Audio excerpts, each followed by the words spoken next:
sertifikatni olish uchun testlardan o'tish juda ham oson. Mana bunaqa sertifikatni olish uchun kiramiz mas'uliyatli ota-onaga. Bu yerda mana hozir men masshtabini to'g'irlaganman. Kopировать qilamiz. Chrome'da ham ko'rsataman. Kimdadir Chrome bo'lishi mumkin.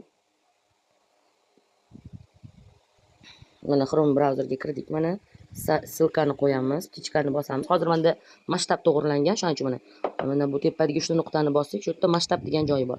Ana shu masshtabi mana 100 bo'ladi hammada. O'sha 100 bo'lgan paytda bu ko'rinmaydi tepadagi sertifikat oladigan joyi. Modullarni o'tish uchun modullar bo'limiga kirib, bitta mana ko'rishi boshib pastiga tushsak, ana shu joyda test bor. Mana testini hammasini boshlash qilib yechib chiqariladi. Testni yechib bo'lgandan keyin 5 ta moduldan o'tgan bo'ladi. Orqaga qaytamiz hozir. Endi hamma mana 5 ta moduldan 5 ta modul o'tib bo'lingandan keyin qanaqa sertifikatni olaman? Qaysini bossam ham ko'rinmayapti deydiganlarga uchta nuqtani bosamiz, masshtab degan joyini topamiz. Mana shu masshtabni kichraytiramiz. Ana shu joyda bizada mana bu narsa ochiladi. Mana ko'rinadi tepada burchakda. 10 burchakda ko'rinyapti mana 80 masshtabda ham. Ana shu yerdan ro'yxatdan o'tgan ismimizni ustiga bosamiz.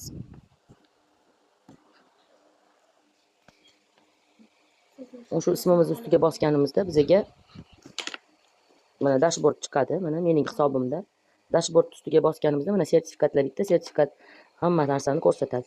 Sertifikatlarni chap tarafdagi sertifikat ustiga bosib, shu joydan mana biz sertifikatimizni yuklab olsak bo'ladi. Mas'uliyatli ota-ona sertifikatini olish uchun mas'uliyatli ota-onalik.uz ga kiramiz. Hozir mana ochildi. Kimda Microsoft Edge, kimda masalan Google shunda ochiladi hammasi. Hoziroq boshlasanglar, men hozir o'tib bo'lganman. Bu yerda o'sha o'tmaganlar ular registratsiya ro'yxatdan o'tadi. Ssilkaga Chrome ishlatsanglar, Chrome'da sразу chiqadi. Mana endi kirdi. Sertifikatni yuklab olish uchun mana mana bu joyga ismga bosish kerak bo'ladi. Mana dashbordga kiramiz. Mana bu joyda mana sertifikatlar degan joy bo'ladi. Mana sertifikatga o'tamiz va skachat chiqadi. Buning uchun nima qildim men?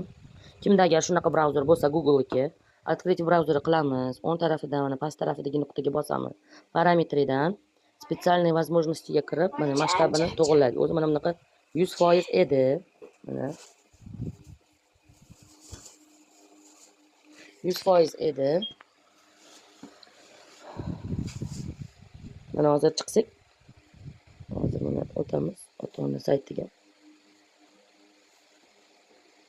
Mana umumiy ko'rinishga kirdik.